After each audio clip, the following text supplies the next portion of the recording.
Bismillahirrahmanirrahim. Assalamualaikum warahmatullahi wabarakatuh. Alhamdulillahi rabbil alamin. Wassalatu wassalamu atamani akmalani ala al-mab'uthi rahmatan lil alamin. Wa ala alihi wa ashabihi wa man sara ala nahjihi ila yaumiddin, amma ba'd. Alhamdulillah, segala puji milik Allahu Jalla Dzikruhu yang memberikan kita semua kenikmatan yang sangat banyak sekali, yang mana kita tidak mampu dan tidak bisa menghitung nikmat-nikmat yang telah Allah berikan pada kita semua. Semoga Allah Subhanahu wa taala melanggengkan nikmat-nikmat yang telah kita terima hari ini, terutama nikmat Islam, nikmat iman, nikmat bisa belajar ilmu agama. Salawat dan salam semoga Allah Subhanahu wa taala senantiasa memberikan dan mencurahkannya untuk Nabi kita tercinta Nabi Muhammad sallallahu alaihi wasallam, untuk keluarganya, untuk para sahabatnya, dan untuk siapa saja dari umatnya yang berusaha untuk mengikuti ajaran beliau sampai hari kiamat nanti. Baik jamaah yang dimuliakan oleh Allah Subhanahu wa taala, kita lanjutkan kajian kita pada kesempatan sore hari ini dalam pembahasan kitab Al-Wajibat Al-Mutahattimat Al-Ma'rifah ala kulli muslimin wa muslimah.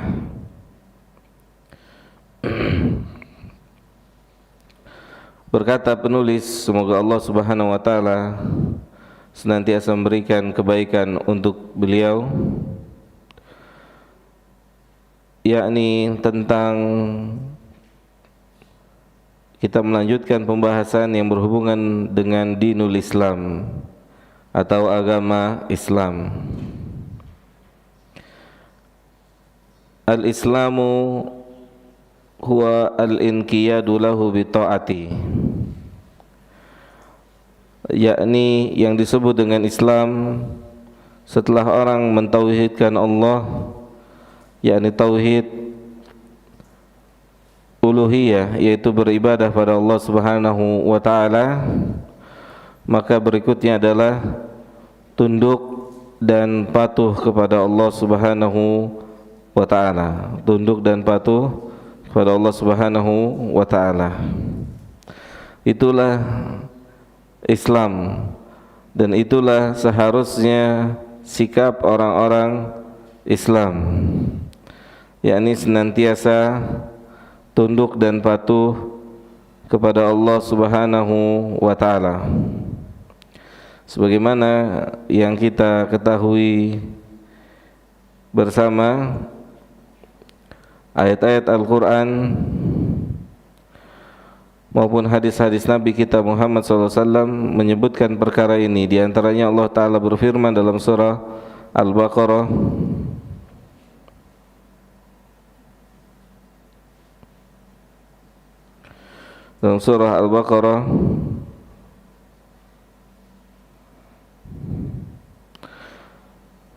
ayat ke-112.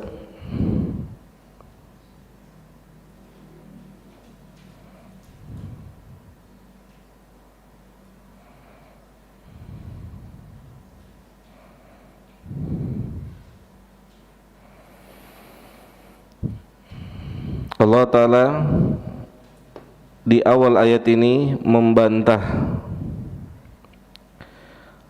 klaim yang dikeluarkan oleh Yahudi dan Nasara. Di ayat 111, orang-orang Yahudi dan Nasara mengatakan, wa qalu la yadkhulal jannata illa man kana hudan aw nasara. Di ayat 111, orang-orang Yahudi dan juga orang Nasara, mereka mengatakan bahwasanya tidak akan masuk surga kecuali orang yang berstatus sebagai Yahudi ataupun Nasara. Kemudian Allah Jalla Jalaluhu mengatakan tilka amaniyuhum, tilka amaniyuhum. Kata Allah Subhanahu wa taala, itu adalah hanya sekedar angan-angan mereka, angan-angan mereka. Seperti misalnya angan-angan seseorang yang ingin memperoleh nilai terbaik di kelas tanpa melakukan ikhtiar, yaitu dengan belajar. Maka ini adalah sebatas angan-angan saja. Kalau ditanya sama anak-anak siswa, siswi di kelas, tentunya ketika ditanya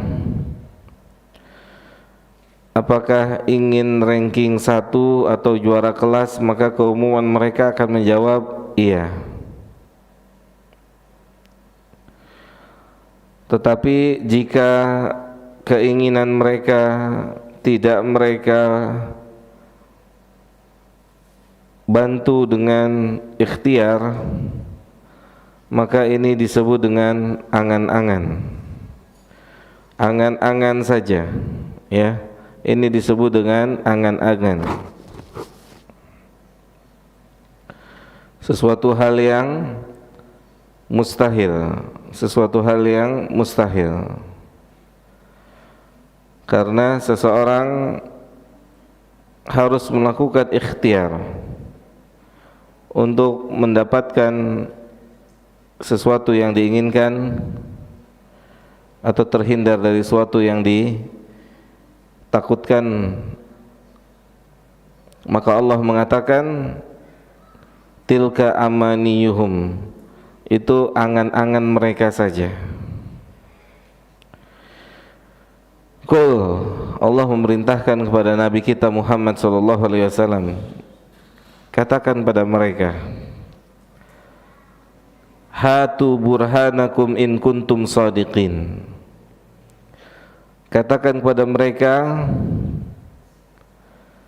coba datangkan kepada kami keterangan, dalil yang menunjukkan benarnya apa yang diucapkan oleh Yahudi dan Nasara. Katakan pada mereka, hatu burhanakum in kuntum shadiqin. Mana buktinya kalau kalian adalah penghuni surga? Mana buktinya? Mana pembuktiannya? Dari Al-Quran, dari hadis. Maka inilah ya ilmu, inilah ilmu yang mana ketika berbicara sesuatu, seseorang harus memberikan bukti dari apa yang dia bicarakan, dari apa yang dia duga, dari apa yang dia klaim. Kemudian ketika seseorang tidak mampu mendatangkan bukti dari apa yang dia bicarakan, maka ini hanya sebatas angan-angan belaka. Allah membantah, bala, tidak. Mereka bukan calon penghuni surga dan neraka. Mereka bukan calon penghuni surga. Yahudi dan Nasara bukan calon penghuni surga. Kemudian Allah mengatakan, man aslama wajhahu lillahi. Adapun atau siapapun yang menyerahkan atau berserah diri sepenuhnya kepada Allah, ini Islam. Inilah Islam, yakni tunduk dan patuh sepenuhnya jiwa dan raganya kepada Allah. Ya, tunduk dan patuh, siap. Maka ini yang perlu kita berikan pendidikan kepada diri kita, kepada siapa lagi? Kepada orang-orang sekitar kita. Ya, kepada orang yang ada di sekitar kita. Yakni memberikan informasi Islam itu adalah tunduk dan patuh. Tunduk dan patuh kepada Allah Subhanahu wa ta'ala,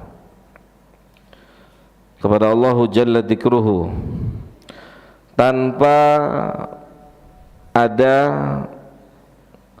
pembangkangan, tanpa ada penolakan secara lahiriah maupun secara batin. Ini penting, Pak, penting. Ya, penting. Karena apa? Karena jangan sampai kita menolak, membantah apa yang diinginkan oleh Allah Subhanahu wa ta'ala.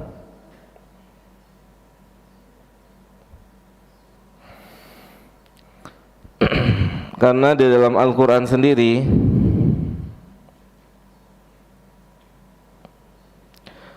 ada, atau Allah menyebutkan adanya manusia yang membantah Allah. Allah sebutkan dalam surah Al-Hajj,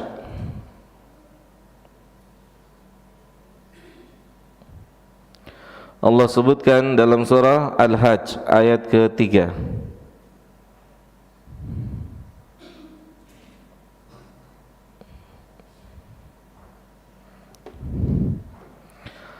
Kata Allah, wa minan nasi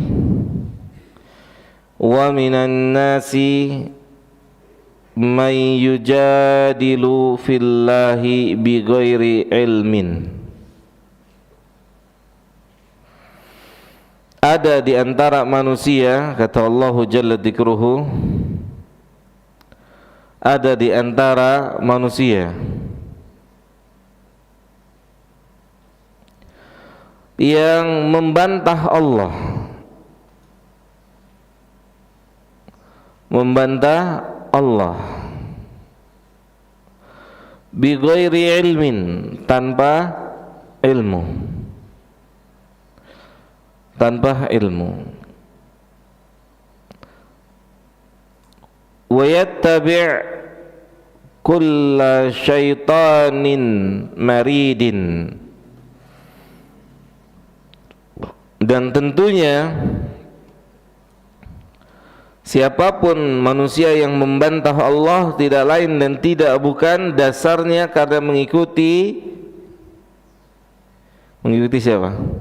Syaitan. Mengikuti syaitan.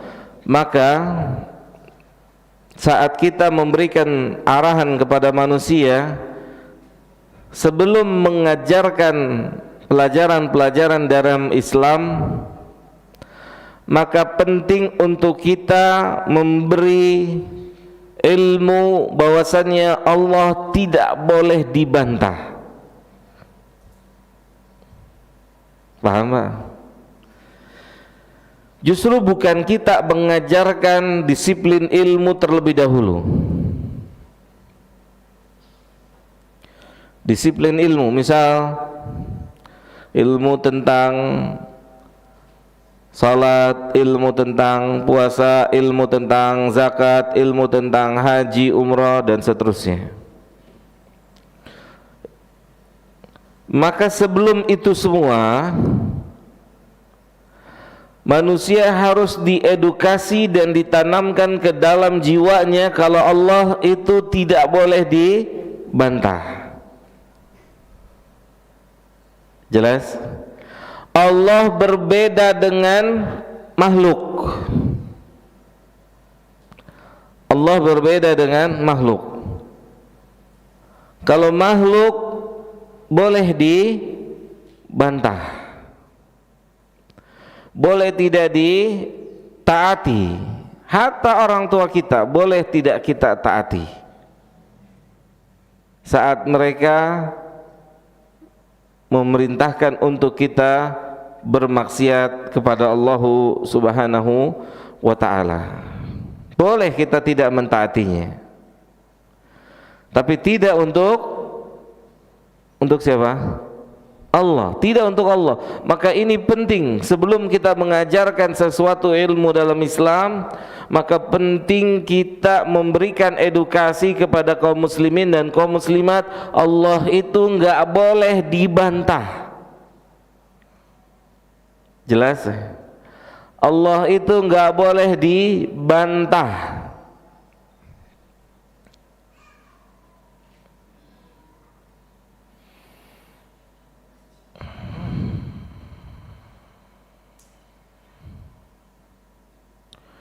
Kemudian di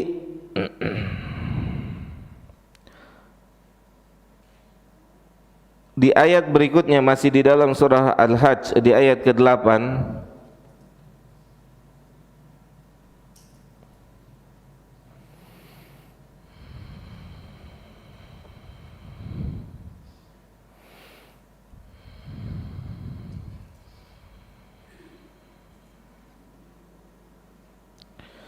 lihat,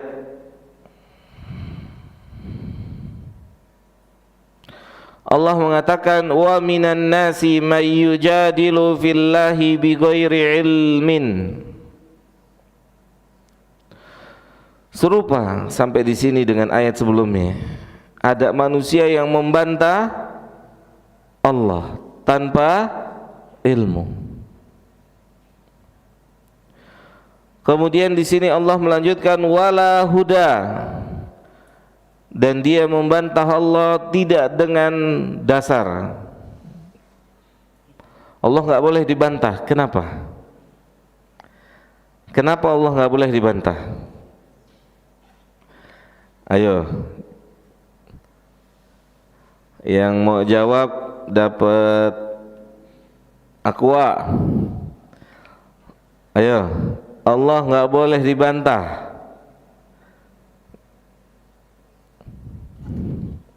Siapa yang mau jawab? Tafadhol.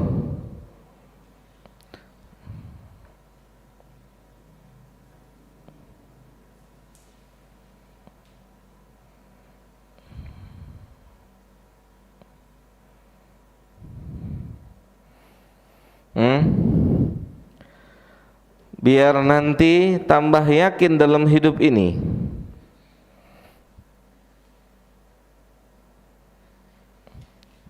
Biar nanti tambah yakin. Kenapa Allah tidak boleh dibantah? Karena Dia sebagai pencipta alam semesta ini.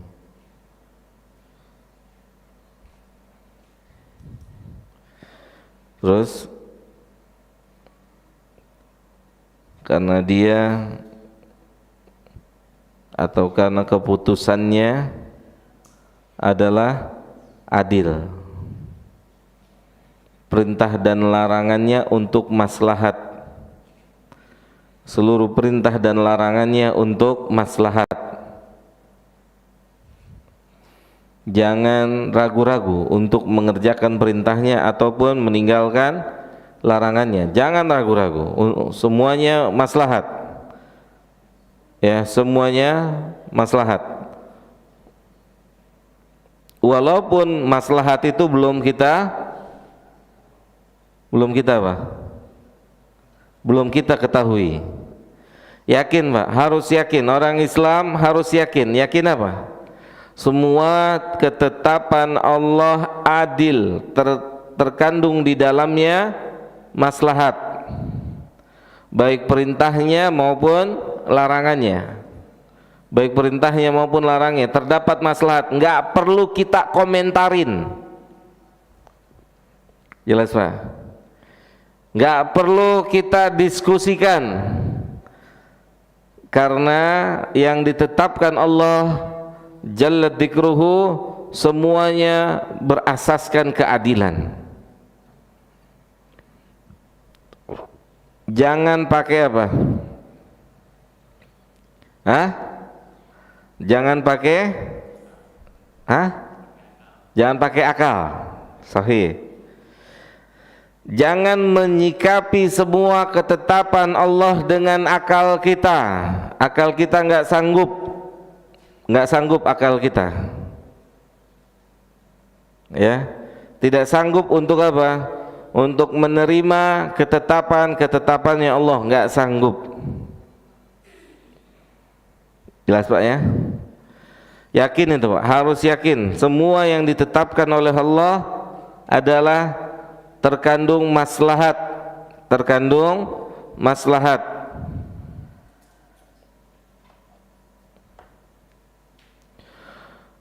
Ya, adapun demikian juga yang dilarang oleh Allah Subhanahu wa taala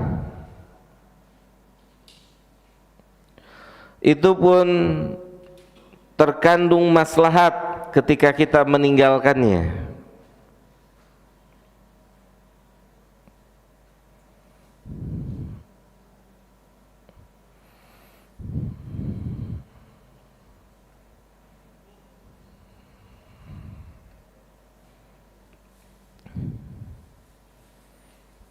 Jelas sampai sini Pak?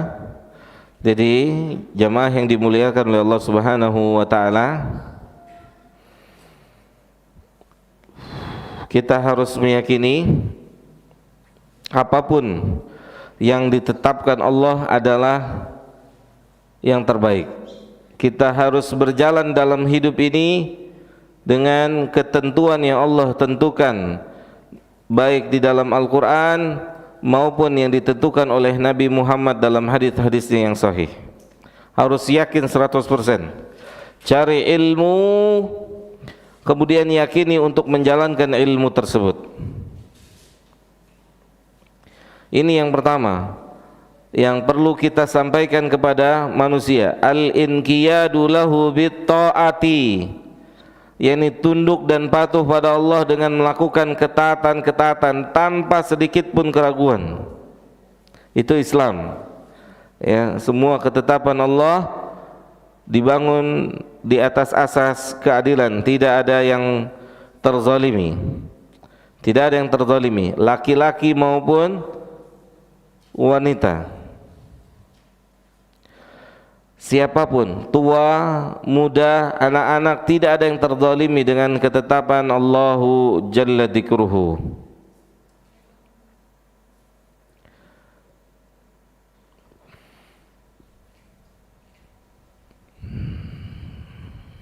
Bisa difahami sampai sini Pak ya?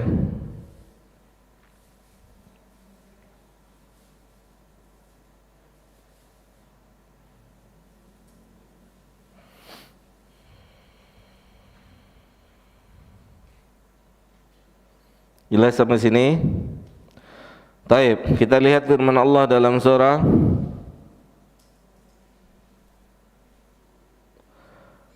Ali Imran ayat 83.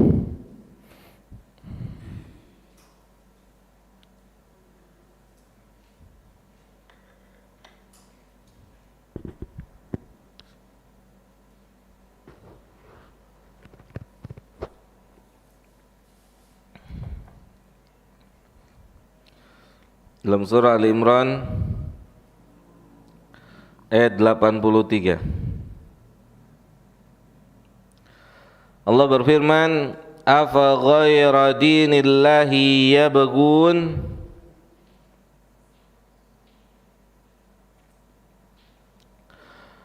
maka kenapa mereka, yakni orang-orang fasik, mencari agama selain agama Islam? Kenapa kalian mau meninggalkan Islam? Ya, kenapa kalian mau meninggalkan Islam Ini buat siapa saja yang ragu-ragu dengan Islam. Kenapa kalian mau meninggalkan Islam? Kemudian Allah bilang apa? Kata Allah, walahu aslama man fis samawati wal ardi taw'an wa karhan wa ilaihi yurja'un.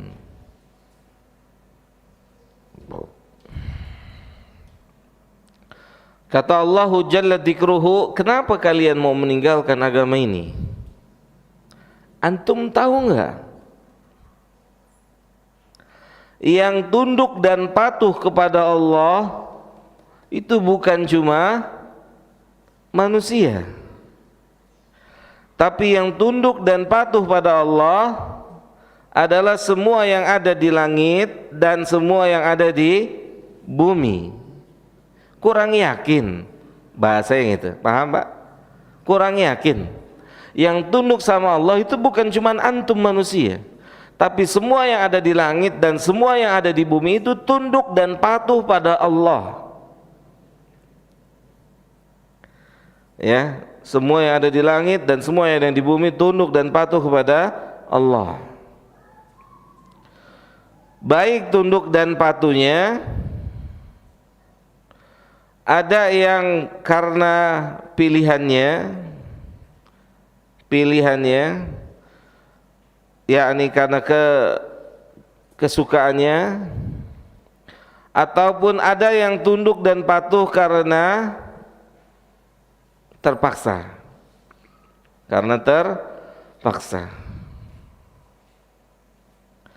Maka yang tunduk dan patuh pada Allah karena pilihannya itu yang istimewa. Seperti sebagian manusia tunduk dan patuh karena pilihannya. Bangun untuk sholat subuh, melakukan sholat fardu ain sehari 5 waktu, kemudian meninggalkan yang haram dan seterusnya dari menjalankan syariat, ketundukan secara pilihan.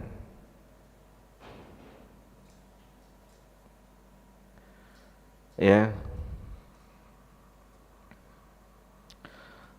Dan juga ada yang tunduk dan patuh secara terpaksa. Maka ini tidak istimewa dan tidak mendapatkan ganjaran seperti tunduk dan patuhnya orang-orang fasik, orang muslim yang fasik, yang dia beragama karena paksaan, bukan pilihan. Atau orang-orang non muslim, mereka sebagiannya tunduk dan patuh dalam kauniyah Allah, kauniyah takdir. Mereka enggak bisa membantah ketika ditakdirkan jadi laki atau jadi perempuan, tunduk deh Pak. Sahih? Bisa difahami? Nah itu. Tapi itu bukan merupakan keistimewaan. Karena itu mau enggak mau harus apa Pak? Ketika ditentukan laki atau perempuan mau nggak mau harus terima. Dia nggak bisa, nggak ada pilihannya, tidak ada pilihannya. Adapun sholat, puasa ada pilihan nggak? Ada pilihan atau tidak? Ada. Orang bisa sholat, orang bisa tidak sholat, orang bisa bersyahadat, orang bisa tidak bersyahadat. Maka ini yang istimewa. Jelas ya? Intinya apa, jamaah? Intinya Allah di sini ingin mengingatkan buat orang yang mau cari agama selain agama Islam. Ente yakin mau tinggalin Islam? Ente yakin mau tinggalin agama ini? Padahal yang tunduk dan patuh pada Allah itu bukan cuma manusia, tapi seluruh makhluk. Seluruh makhluk tunduk dan patuh pada Allah. jalla jalaluhu subhanahu wa ta'ala. Jadi Islam artinya adalah tunduk dan patuh. Tunduk dan patuh, taat kepada Allah subhanahu wa ta'ala.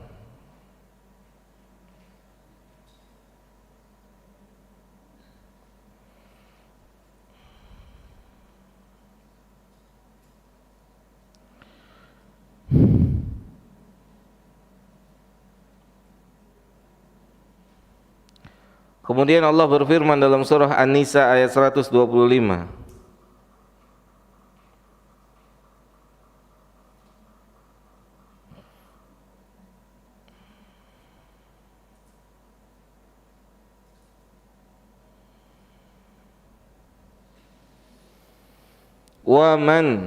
Waman ahsanu dina,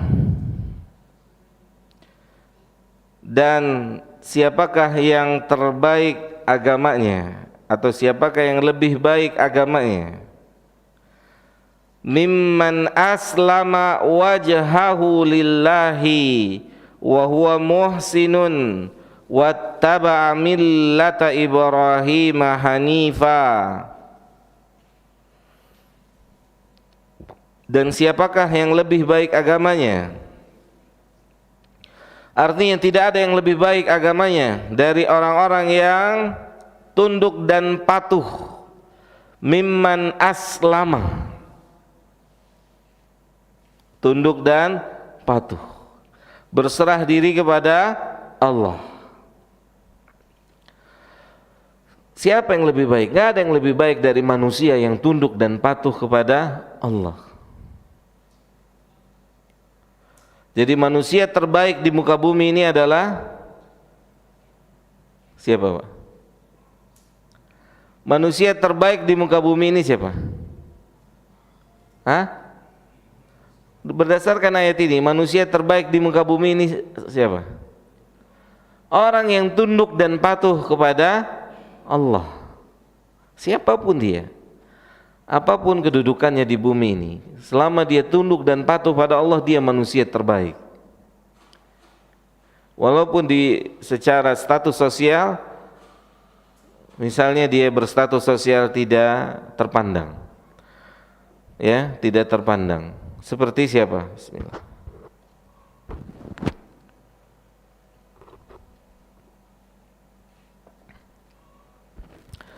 Seperti seorang tabi'in yang bernama Uwais Al-Qarani. Status sosialnya tidak terpandang.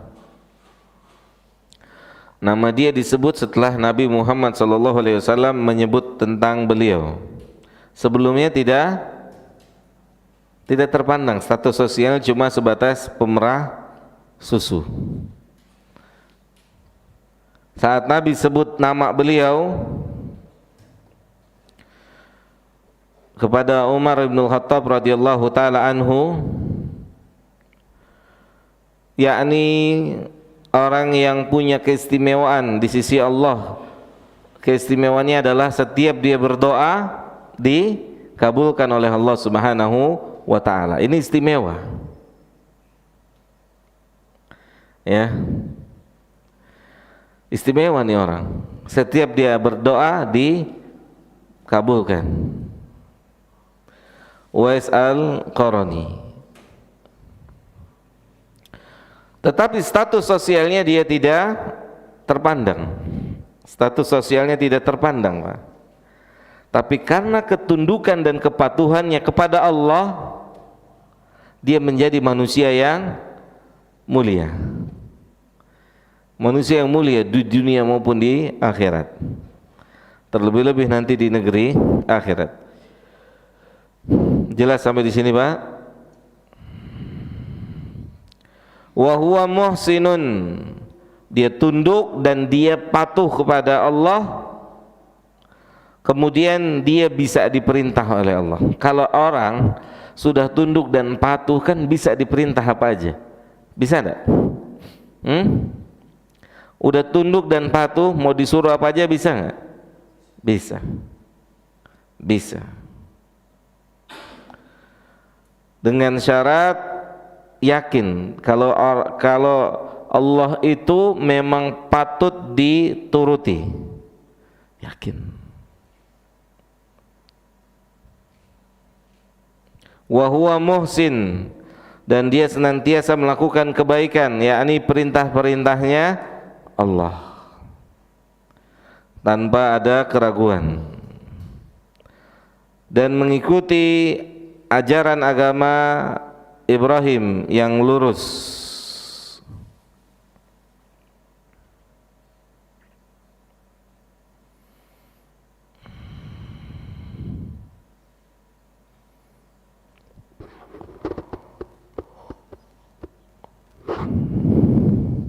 Taib. Itulah Islam, yaitu tunduk dan patuh, taat kepada Allah Subhanahu wa ta'ala. Atau dengan bahasa lain yang Allah firmankan dalam surah Nur ayat 51.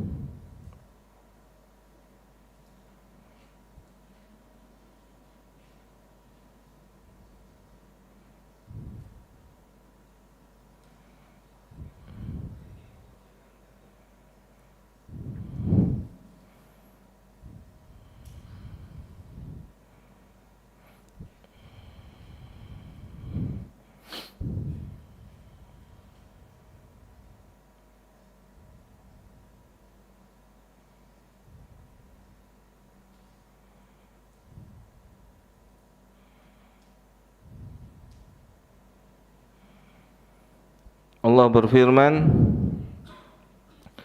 innama kana qaulal mu'minina idza du'u ilallahi wa rasulihi liyahkuma bainahum ayyaqulu sami'na wa ata'na wa ulaika humul muflihun.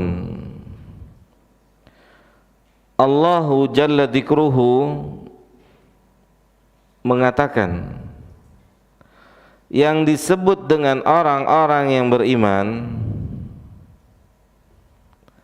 orang beriman adalah orang-orang yang ketika diseru, diajak kepada Allah dan Rasul-Nya untuk menentukan jalan hidup mereka, itu orang beriman hanya berkata sami'na wa ata'na. Orang beriman itu hanya berkata sami'na wa ata'na. Berarti apa? Hah? Berarti apa, Pak? Apa? Berarti tunduk dan patuh. Kemudian berarti ini barometer iman. Kalau mau disebut golongan orang yang beriman, maka harus punya prinsip ini, sami'na wa ata'na.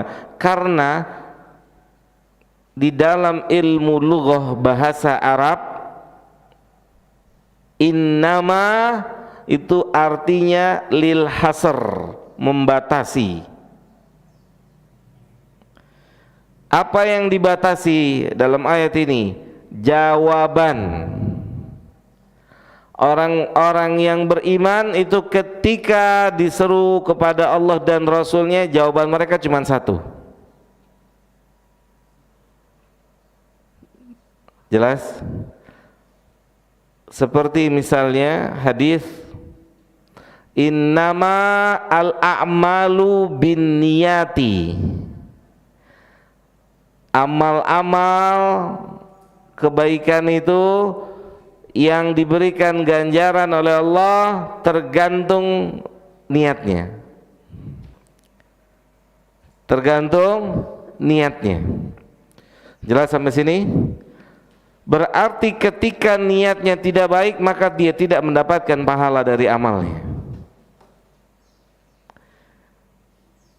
Lafaz innama adalah lil hasr, membatasi. Orang beriman itu ketika diseru kepada Allah dan Rasulnya, jawaban mereka satu, sami'na wa ata'na. Artinya berarti seseorang bisa jadi tidak termasuk golongan mukmin ketika dia tidak memiliki prinsip dalam hidup sami'na wa ata'na. Jelas sampai sini? Sami'na wa ata'na. Prinsip yang harus dimiliki oleh setiap muslim dan muslimah.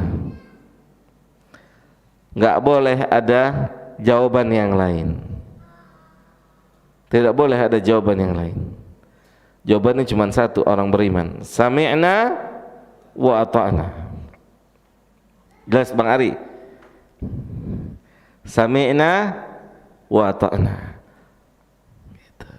Maka gini Pak, begini. Ini metode mendidik. Ya, jangan mulai dengan amal. Kasih tahu dulu kalau Allah itu tidak boleh dibantah. Jelas? Dan itu pendidikan yang diterapkan oleh Nabi. Mengajarkan isi Quran dulu, baru mengajarkan Al-Qurannya. Paham enggak? Itu metode pendidikan Nabi. Mengajarkan isi Al-Quran terlebih dahulu, baru mengajarkan Al-Quran. Bisa dibedain gitu? Belum ya? Paham enggak? Metode pendidikan Nabi ya, itu mengajarkan isi Al-Quran terlebih dahulu sebelum mengajarkan huruf-huruf hijaiyah, makharijul huruf, hifdzul Quran. Sebelum itu semua Nabi ajarkan terlebih dahulu isinya.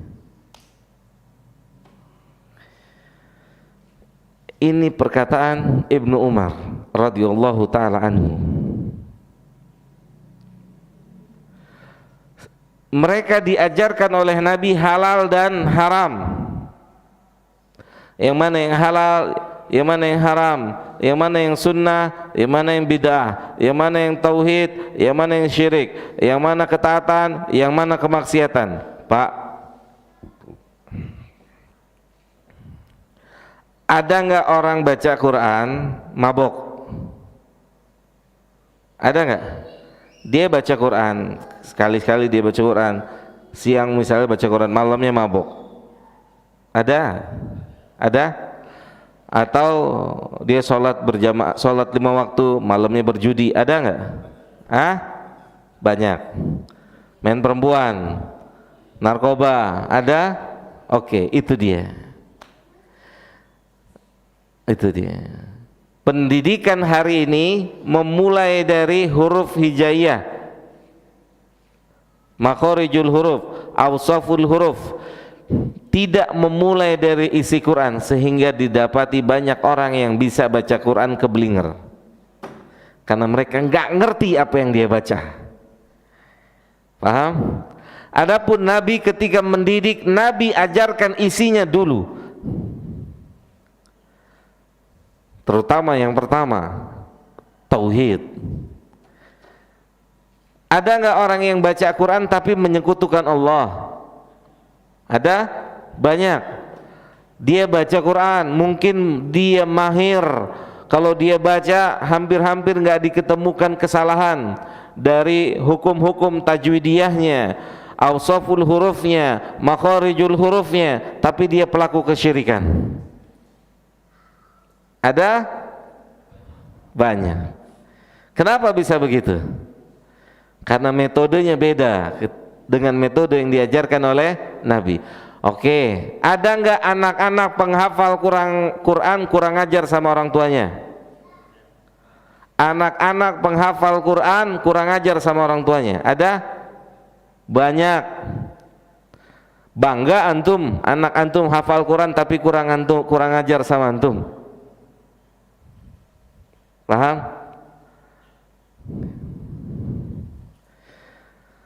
Adapun pendidikan Nabi, diajarkan isi Al-Quran terlebih dahulu, baru diajarkan Qurannya, fisiknya.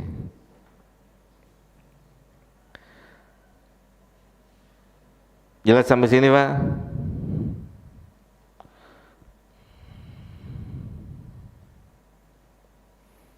Sehingga apa? Sehingga apa, Bang Ari? Sehingga mereka para sahabat mampu mengatakan setiap perintah Allah dan Rasulnya dengan jawaban sami'na wa ata'na, karena mereka faham, mengerti Allah nggak boleh dibantah, Rasul nggak boleh dibantah. Bisa dipahami sampai sini, Pak? Allah dan Rasulnya nggak boleh dibantah.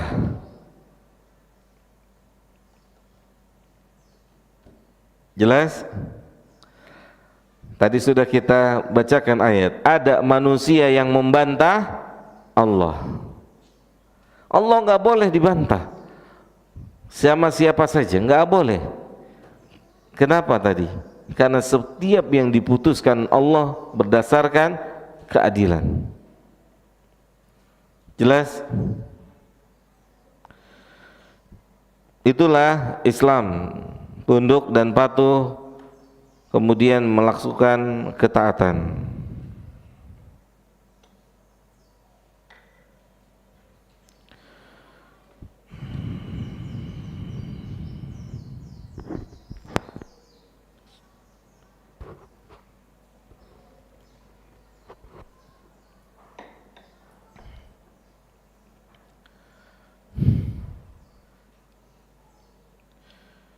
Kemudian penulis mengatakan wal bara'atu minasyirki wa ahlihi. Orang Islam adalah orang yang berlepas diri dari kesyirikan dan dari pelaku kesyirikan.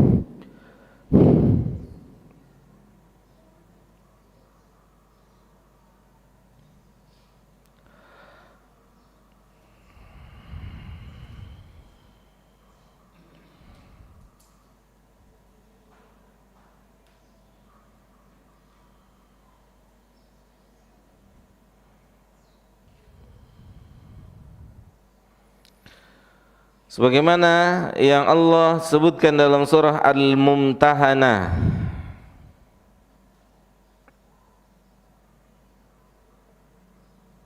ayat yang keempat.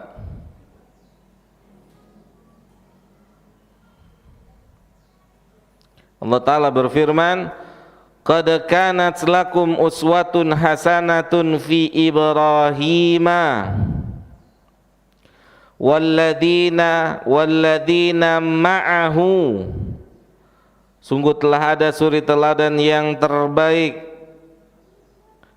untuk kalian pada diri Ibrahim dan orang-orang yang bersamanya, orang-orang yang mendampinginya.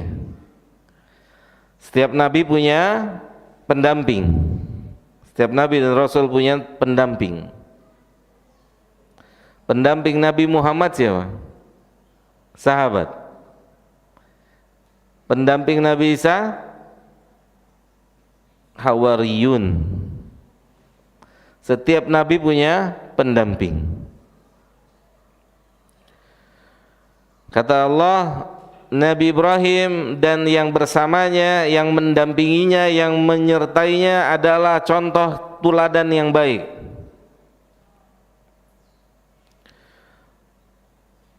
Apa keteladanan yang bisa diambil dari mereka?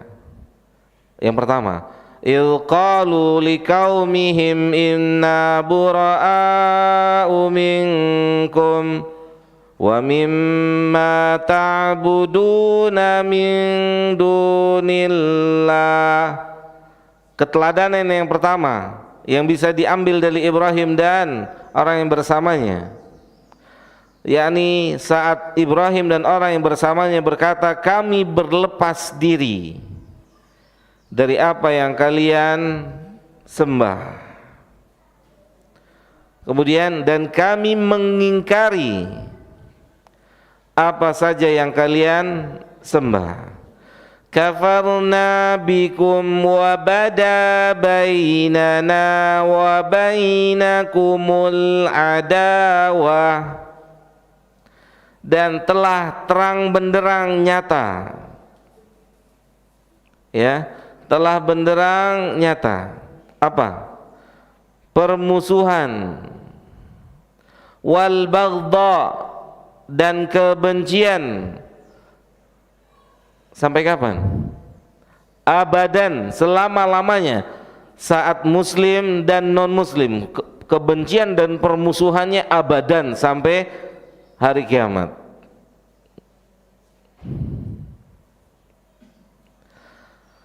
Atau sampai hatta tu'minu billahi wahdah, atau sampai mereka masuk Islam.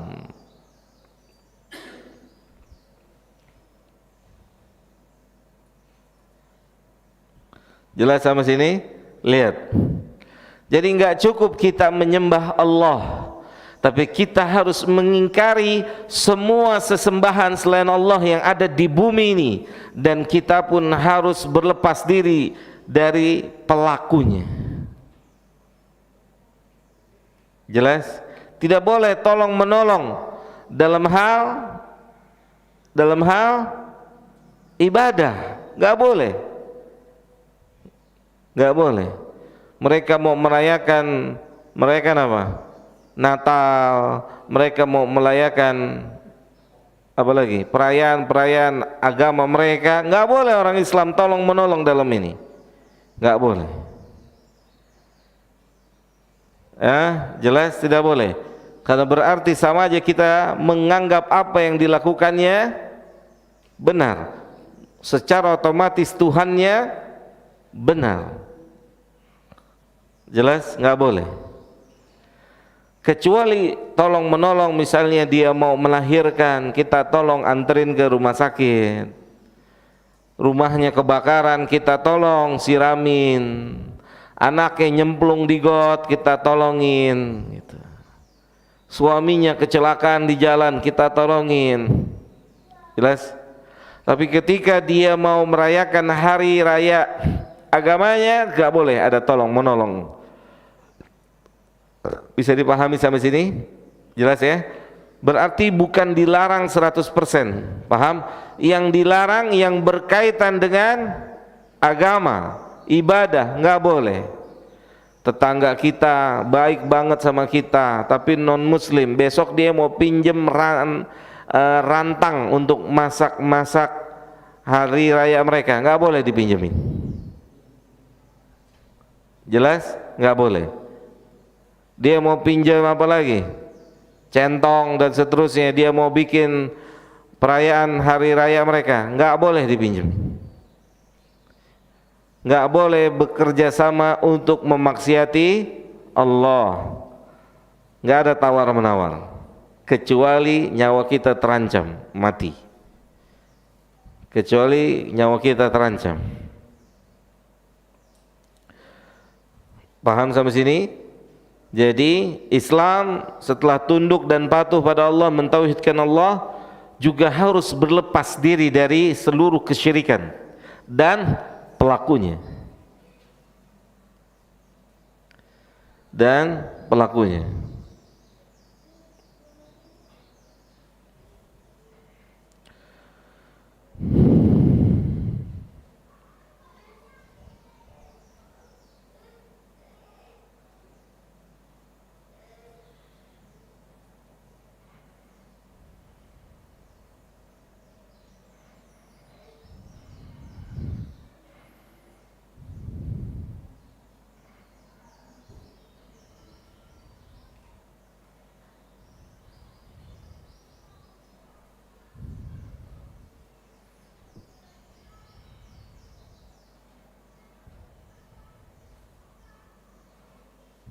Bisa dipahami sampai sini?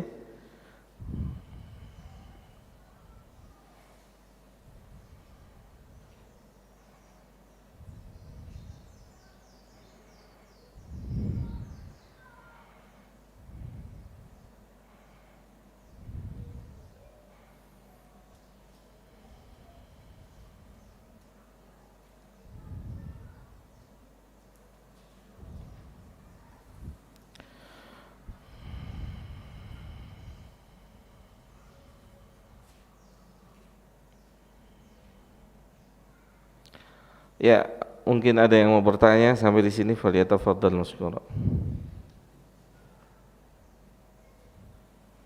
Mulai, kalau ada yang mau bertanya silakan, Pak.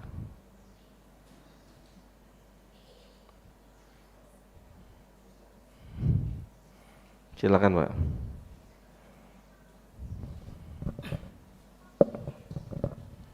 Assalamualaikum warahmatullahi wabarakatuh. Waalaikumsalam warahmatullahi wabarakatuh. Pak Ustadz, saya tertarik dengan tadi metode Nabi mengajarkan isi Al-Quran terlebih dahulu, baru mengajarkan Al-Qurannya. Ya. Bagaimana caranya kita bisa tahu isi Al-Quran tanpa belajar Al-Qurannya terlebih dahulu, dalam artian belajar membacanya dulu, baru kita paham apa isinya gitu. Kalau metode Nabi kan mengajarkan isinya dahulu, tapi yang saya masih belum menangkap bagaimana kita bisa mengetahui isi Al-Quran tanpa kita mempelajari Al-Qurannya sendiri, begitu Pak. Terima kasih. Wassalamualaikum warahmatullahi wabarakatuh. Waalaikumsalam warahmatullahi wabarakatuh. Kalau sendiri ya nggak mungkin, Pak. Kalau sendiri nggak mungkin, makanya butuh guru.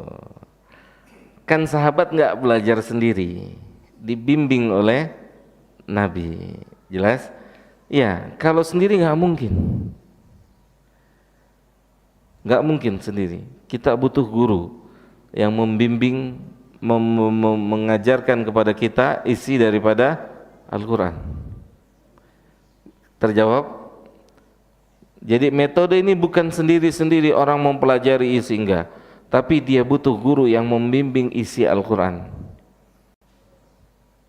Bisa dipahami, Pak? Kalau sendiri enggak mungkin. Makanya sahabat juga enggak sendiri-sendiri, tapi mereka duduk di majelisnya Nabi. Paham? Mereka duduk di majelis Nabi. Dan Ibnu Umar, Nabi tidak mengajarkan kepada kami huruf-huruf hijaiyah awal, tapi kami dihajarkan oleh Nabi halal haram. Misal, untuk mengetahui halal haram apa namanya, zina, saya tulis misal halal haram zina, kan tidak dibutuhkan penguasaan huruf hijaiyah. Paham? Butuh nggak? Enggak. Ayat, buka surat ini. Buka surat ini. Di situ Allah mengharamkan. Allah berfirman, "Wala taqrabuz zina", janganlah didekati zina. Di bawahnya ada artinya. Kan belum butuh. Belum butuh apa? Atau tidak dibutuhkan untuk memahaminya huruf-huruf. Bisa dipahami, Pak? Kapan huruf itu dibutuhkan? Saat kita mau membaca dari Al-Quran. Makanya metode yang ada hari ini berbeda dengan keumuman, berbeda dengan metode yang ada di zaman Nabi. Bahkan hari ini yang dibanggakan oleh orang tua, oleh pondok, apa? Hafalannya. Betul? Apakah mereka, berapa banyak orang yang hafal Quran, salatnya di rumah, tidak berjamaah? Sahih? Ada?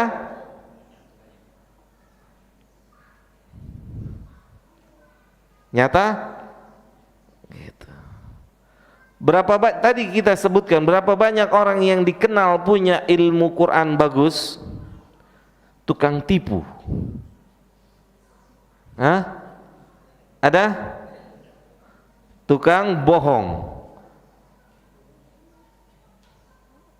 Jelas? Ah, ini dia. Ini metode. Maka kalau Bapak dekat sama saya, tahu saya lebih fokus mengajar seperti ini, ngajar isinya Al-Quran terlebih dahulu. Seperti kita belajar hari ini, ayat yang saya sebutkan kan antum gak perlu mahir membacanya, tapi antum bisa lihat itu arti dan tafsir. Jelas? Mafhum? Bisa difahami? Oh, bukan berarti kita tidak mempelajari cara membaca. Pak, hasilnya nih Pak, sahabat ini orang yang kokoh, tahu halal haram, sunnah bid'ah, karena mereka dimulai dengan isinya dulu baru membacanya. Ya, dimulai dari apa? Isinya. Kemudian paham, ini sahabat metode, mereka tidak lewatin satu ayat sebelum mereka tahu di mana ayat itu turun. Untuk apa ayat itu turun? Kepada siapa ayat itu turun? Bagaimana amal ayat itu? Apakah nasikh atau mansukh atau tidak ayat itu? Kalau sudah faham, baru pindah ayat berikutnya. Maka mereka jadi semuanya. Kalau kita jadi nggak? Jadi, tapi jadi apa? Mahir membacanya. Sahih? Kelakuannya? Etikanya? Nggak usah sama manusia, sama Allah aja nggak beretika. Oh, kenapa kok bisa? Iya. Sama Allah aja dia nggak beretika sebagian. Apa? Salat berjamaah. Harusnya mereka orang terdepan yang mempertontonkan kepada manusia. Sahih? Realnya gimana? Apakah semua mereka yang ahli itu mempertontonkan? Memperlihatkan? Paham sampai sini? Mengerti? Jelas? Jadi para sahabat mereka diajarkan oleh Nabi terlebih dahulu isinya Al-Quran. Isinya Al-Quran terlebih dahulu. Nih Pak, saya mau tanya sama antum, kursus bahasa Arab dan ilmu tajwid berapa lama bertahannya? Hah? Bubar nggak? Bubar nggak? Bubar nggak? Antum yang tahu bubar nggak? Hah? Bubar. Kenapa bubar? Mereka diajarkan kulitnya terlebih dahulu. Coba yang diajarkan isinya terlebih dahulu. Dalamnya kokoh, kuat. Kuat untuk belajar itu kuat. Karena punya dasar, punya pondasi. Oh, saya harus bisa Al-Quran. Ternyata bisa Al-Quran adalah sebagai salah satu kenikmatan. Nah, begitu motivasinya. Sudah ada motivasinya. Jelas Pak? Gitu. Gitu. Lihat coba contoh anak-anak yang di sebagian. Anak-anak yang di pondok sebagian. Apakah setelah keluar pondok terus baca Quran? Terus murojaah? Sebagiannya setelah keluar pondok dikit-dikit hilang tuh hafalan. Sahih? Hilang. Lebih hebat main lato-lato dia.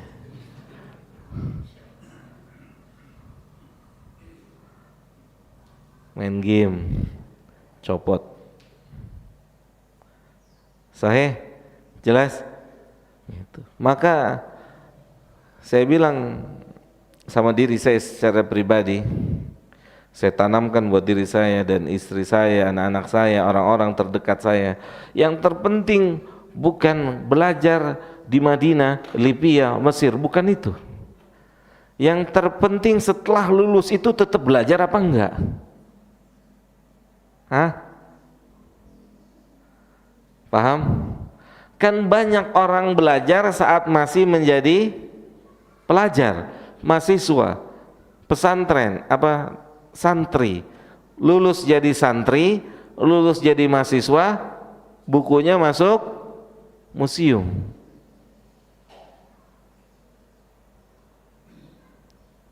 Ya. Jelas? Makanya Ustadz Yazid, Ustadz Hakim pegel. Ini orang ngajar sehari 4 kali. Kapan dia belajarnya? Sehari 5 kali gitu. Gak masuk akal gitu. Kan tetap harus ada waktu untuk belajar. Jelas ya? Mafhum? Itu Pak metode Pak. Terapkan metode ini. Terapkan, karena ini metodenya Nabi. Jadinya para sahabat tuh. Jadinya siapa?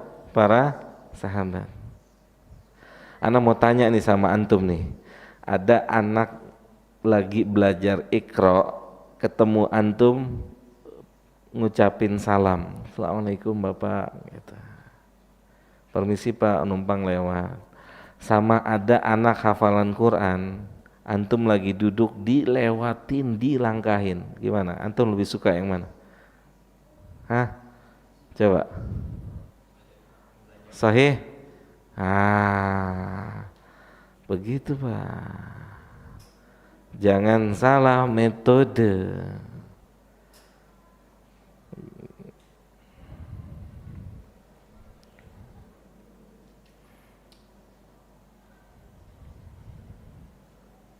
Bukan berarti tidak belajar Quran, jelas ya.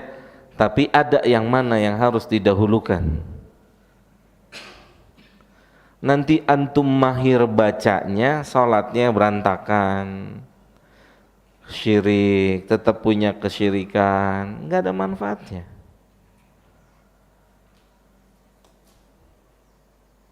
Antum sampai tahap mahir membacanya, tapi lewat kuburan numpang-numpang.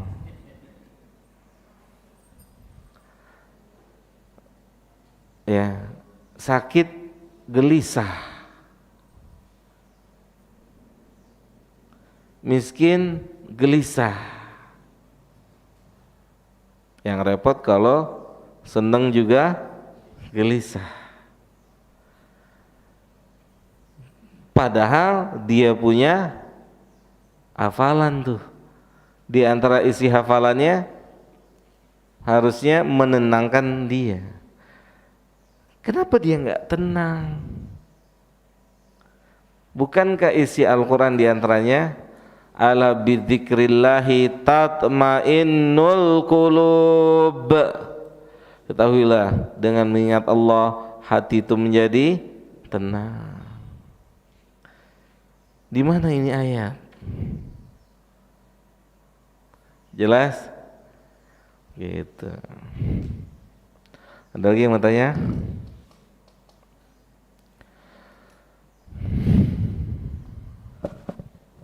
Silakan Pak. Menyikapi teman yang masih suka ngucapin selamat kepada hari raya teman yang kafir,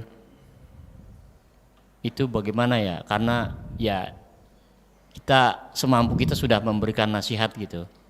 Lalu apakah mereka itu bisa dihukumi fasik? Itu aja. Iya. Sikap kita terus memberikannya nasihat.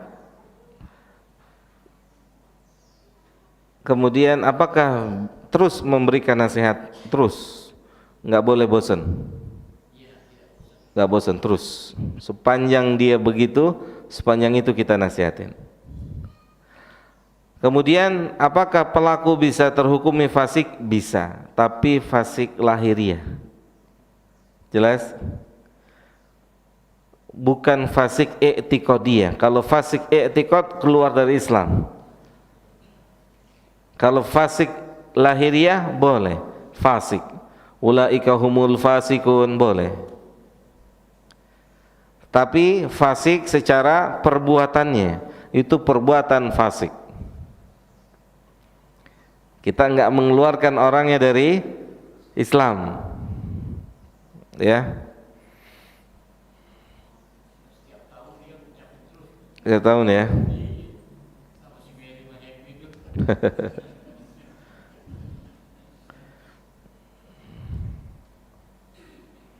Seperti misalnya gini.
Baik.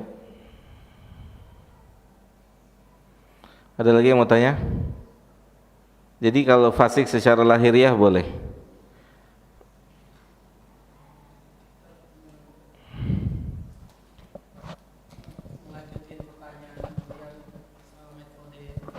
Ngajarin anak tadi. Nah, selama ini kan berarti kita udah salah ngajarin metode anak, ya kan? Selama ini kita suruh ngaji, yang penting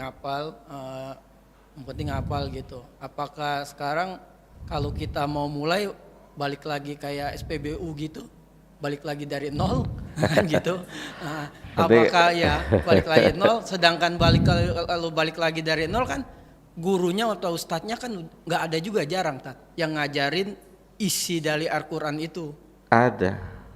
Jarang maksudnya Iya, gitu kan? jarang. Ya, gitu. Ya, masih Betul. Ajak ngaji kayak gini. Ajak ngaji kayak gini. Gitu. Kalau emang jarang, ajak ngaji kayak gini. Sama antum ikut ngaji ini. Oh, dia akan jadi tumbuh anak yang dewasa sebelum waktunya. Benar, dewasa sebelum waktunya. Para sahabat itu pemuda atau anak-anak belasan tahun secara usia, tetapi secara pola pikir sudah dewasa. Kenapa? Karena mereka sudah belajar sunnah dari kecil. Paham? Mereka sudah mahir tentang sunnah, boleh tidak boleh, halal haram gitu. Jelas? Kalau nggak ada, datang, nggak ada masalah. Anak kecil duduk di sini belajar, yang mumayyiz, yang sudah bisa mengerti duduk di sini, duduk kajian. Cuman kita belum terbiasa seperti itu. Antum tahu di sekitar Nabi itu pemuda, bukan orang tua. Khalifah Ar-Rasyidin itu semuanya muda, paling tua usia 30. Jelas? Kalau kita lihat sejarah, pemuda. Paham antum? Bukan berhenti belajar Qur'annya, bukan, tapi antum tambah porsi untuk mempelajari isinya. Jelas ya? Ana mau tanya nih sama antum semua nih, kalau anak antum takut masuk kamar mandi sendiri dan anak antum belum bisa baca Quran, mana dulu yang harus dibenerin? Kenapa?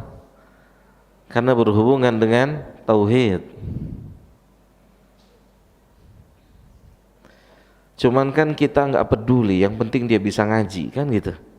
Emang ngajinya bisa nolong kalau dia jadi ahli syirik? Paham? Emang bacaan Al-Qur'annya bisa nolong dia kalau dia punya jimat?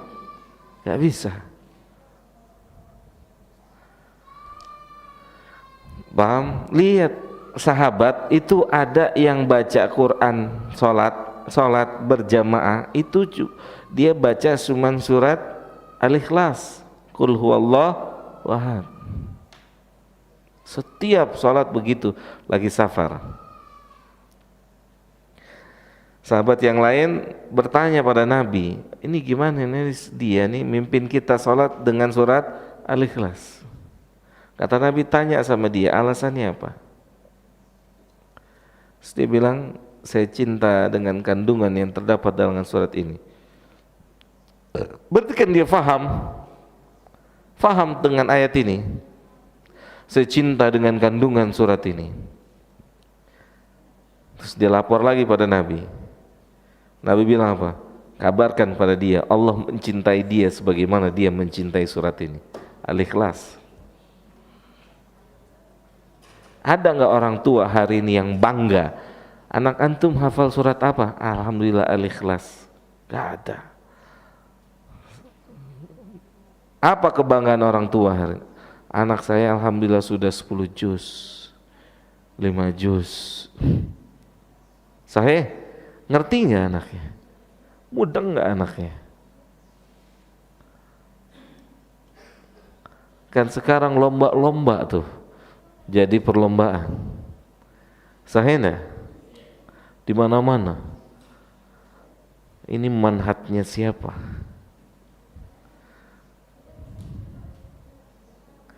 Jelas?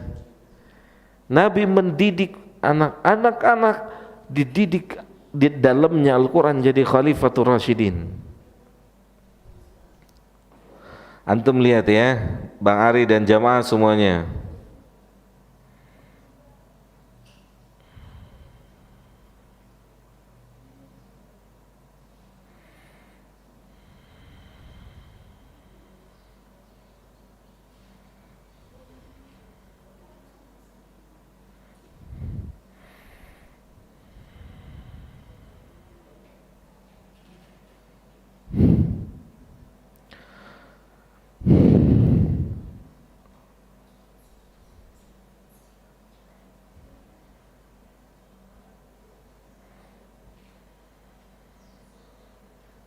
Antum buka surat As-Sajdah ayat 24.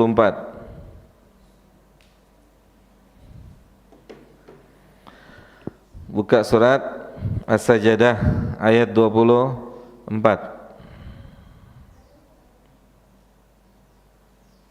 Ketemu? Oke, kita baca. Lihat ya.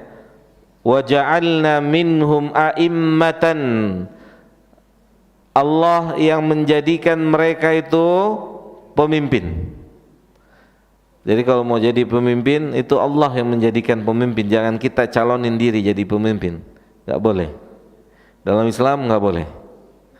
Mencalonkan diri jadi pemimpin dalam Islam enggak boleh. Akan jauh dari pertolongan Allah. Wa ja'alna minhum a'immatan, mereka kami jadikan pemimpin. Yahduna bi amrina, ketika kalau Allah yang memimpin, kalau Allah yang memilih, yang menentukan, maka pemimpin itu tidak obral janji, tapi dia benar-benar menunjukkan manusia halal, haram, sunnah, bidah. Hari ini yang menyalonkan jadi pemimpin kan hampir semuanya apa? Obral janji. Tapi kalau Allah yang angkat, Allah yang tentukan, maka seperti misalnya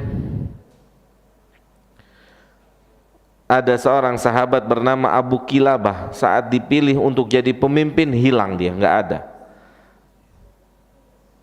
Dicari-cari nggak ada, ketemu jasadnya udah meninggal di tengah padang pasir. Ada nggak mau dipilih pemimpin kabur hari ini? Ada nggak? Nggak ada. Yang ada, gue aja deh, gue aja. Baik, lihat. Yahduna bi amrina, lihat kapan Allah tentukan seseorang jadi pemimpin. Lamma sabaru, ketika dia punya sifat sabar. Sabar.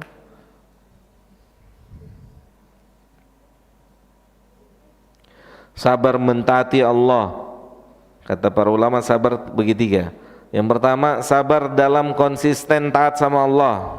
Yang kedua, sabar konsisten dalam meninggalkan maksiat.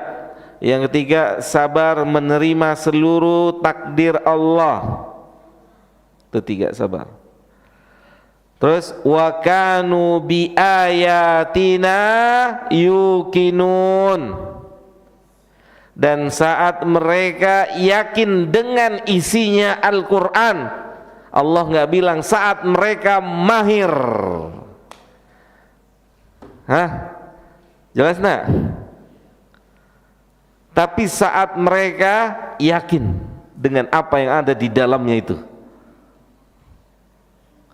dengan kabar-kabar yang ada di dalamnya. Bisa difahami? Lihat Allah yang mengatakan bi ayat wa kanu bi ayatina yuqinun. Yakin. Jelas?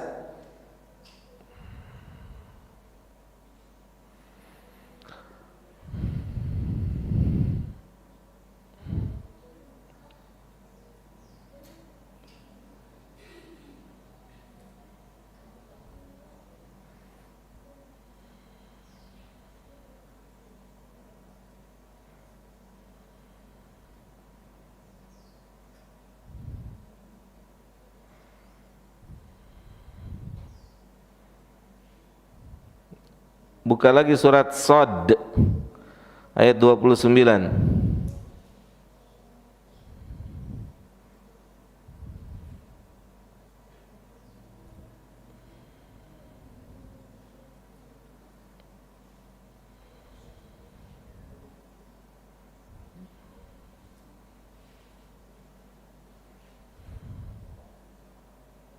Ketemu? Apa kata Allah?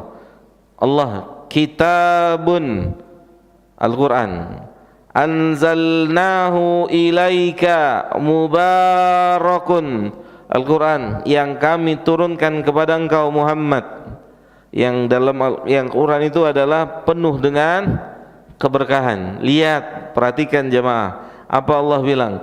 Lihat dabbaru, tuh untuk itu. Al-Quran diturunkan oleh Allah untuk apa? Ditadaburi, liyadabbaru ayatihi, untuk ditadaburi, waliyatadzakkara ulul albab, dan untuk memberikan peringatan, ya, dan agar orang-orang atau peringatan untuk orang-orang yang punya akal, yang bisa memanfaatkan akal. Jelas? Gitu. Allahu ta'ala a'la wa a'lam. Ada lagi yang mau tanya?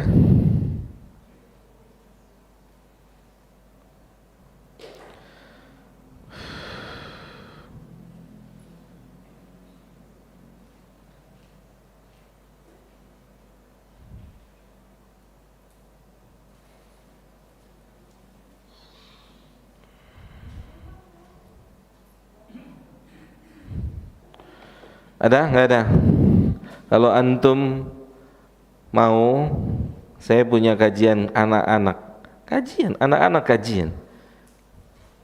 remaja, kajian belajar kayak begini di Meruya. Pekan depan insyaallah sore seperti ini. Ahad, pekan depan tapi Ahad. Pekan kedua dan ketiga. 2 dan 3. Anak-anak yang belajar, anak-anak SD, SMP sudah bahas halal haram. Beneran, datang. Metode ini saya terapkan. Ngafalinnya kapan? Nanti kalau udah ada iman hatinya kuat, cepet, nggak butuh waktu lama. 2 tahun selesai hafalannya.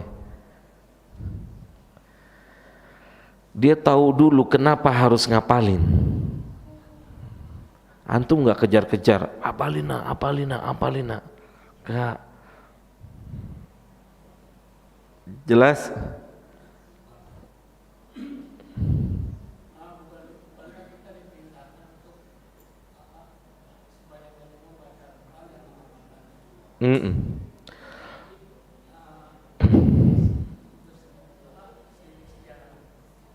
Apa?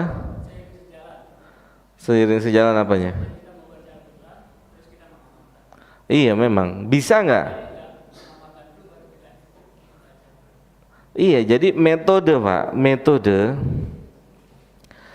nanti bisa seperti itu saat seseorang sudah menguasai. Misalnya Pak, ada orang baru tobat, ada orang baru berhijrah, baru belajar. Apa yang mau diajarin? Huruf hijaiyahnya atau isi Qur'annya? Coba. Kalau huruf hijaiyahnya yang diajarin terlebih dahulu, kira-kira tauhid dan syiriknya kelewat nggak? Bisa dipahami Pak? Tapi kalau dia sudah ada dalam Islam, dia bisa menggandengkan keduanya. Dia bisa membaca, dia bisa mengamalkan, itu paling utama. Tapi kan hari ini keumuman isinya nggak ngerti, tapi bacanya faham. Sahih nggak? Benar atau nggak? Keumuman, Pak. Kalau isi Quran itu faham, harusnya ini masjid nggak ketampung Pak. Paham enggak? Ini masjid enggak ketampung karena Allah berfirman dalam surat Al-Baqarah, wa aqimus shalah, dirikanlah salat, warka'u ma'ar raki'in, dan rukulah bersama orang-orang yang ruku. Artinya apa? Salat berjamaah hukumnya wajib. Mereka baca dan mereka enggak faham. Bisa dipahami Pak?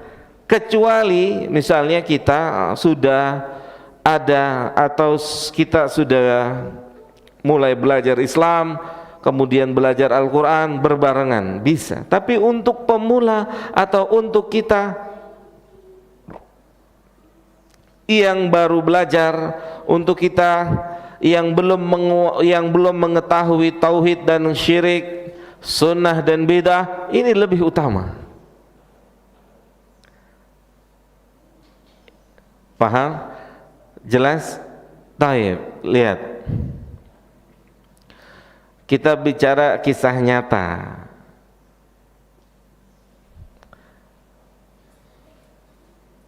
Seorang yang punya hafalan Quran membunuh. Ada nggak?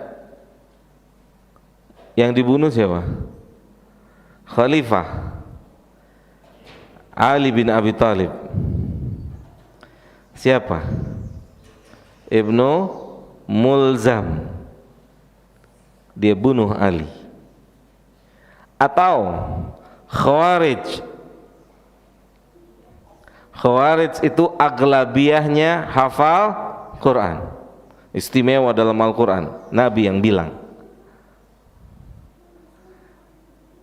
Tapi mereka keluar dari Islam sebagaimana keluarnya anak panah dari busurnya, menjauh. Apa kata Ali tentang mereka? Kalimatu haqqin urida biha batil. Mereka mengetahui kalimat yang hak, tetapi pemahaman mereka batil. Kalau seseorang sudah expert, iya, dia ada kalanya baca, dia bisa mampu baca Quran sehari 2 juz, 3 juz, kemudian dia baca tafsir, oke, itu orang yang sudah bisa. Tapi kalau kita belum mampu, mulailah dengan apa yang dimulai ketika Nabi mengajar. Hasilnya beda. Hasilnya beda. Wallahi hasilnya beda. Karena bukti nyatanya siapa? Sahabat. Hasilnya beda. Mau bukti nyata lagi, Pak? Isi kotak amal tuh isinya apa? Isi kotak amal isinya apa? Duitnya berapa? Isinya uangnya kayak gimana? Berapa? Bolong nggak? Udah 2000? Bolong. Ada tulisannya, aku cinta padamu. Emang yang masukin itu nggak baca Quran? Nggak mahir Quran? Mahir. Kalau mereka mengerti itu isi kotak amal merah semua, Pak. Sahih? Isi kotak amal itu merah semua. Minimal biru. Jelas? Karena apa? Karena di dalam Al-Quran terdapat perintah untuk berinfak, bersedekah. Jelas, Pak? Mafhum sampai di sini? Jadi itulah metode. Itulah metode. Wallahu taala a'lam wa a'lam. Ya, metode yang hasilnya pun berbeda di zaman kita dan di zaman Ibnu Umar. Ibnu Umar yang berkata tuh, bukan saya. Ibnu Umar yang bilang, adapun di zaman hari ini yang dibanggakan adalah cara membacanya, jumlah hafalannya. Sahih atau sahih? Adapun di zaman kami, mana para penghafal Quran, mana orang yang punya hafalan banyak, saat ada saudaranya kematian, mana bentuk tubuhnya mana? Paham, Pak? Mana fisiknya mana? Paham nggak maksud saya? Mana nih yang katanya mahir, saat ada saudaranya terkena musibah A, musibah B, bukankah dalam ayat itu, dalam hadis disebutkan kita harus bertolong menolong? Jelas? Yang menunjukkan memang tingkat fahamnya baru sampai apa? Membaca. Begitu. Wallahu taala a'la wa a'lam. Bukan berarti tidak dipelajari. Bukan berarti tidak mudarasahkan. Tapi ada levelnya, siapa yang mempelajarinya. Siapa yang mempelajarinya. Bisa dipahami Pak ya? Wallahu taala a'la wa a'lam. Iya, kalau bicara hadis yang lain, Nabi perintahkan baca Quran itu sehari 1 juz. Tapi untuk siapa? Paham? Allahu ta'ala a'la wa a'lam. Ada lagi? Kalau enggak ada, kita cukupkan sampai sini. Mudah-mudahan ada manfaatnya buat saya dan buat kita semua. Wassallallahu ala nabiyina Muhammadin wa ala alihi wa sahbihi ajma'in. Subhanakallahumma bihamdika asyhadu an la ilaha illa anta astaghfiruka wa atubu ilaika. Assalamualaikum warahmatullahi wabarakatuh.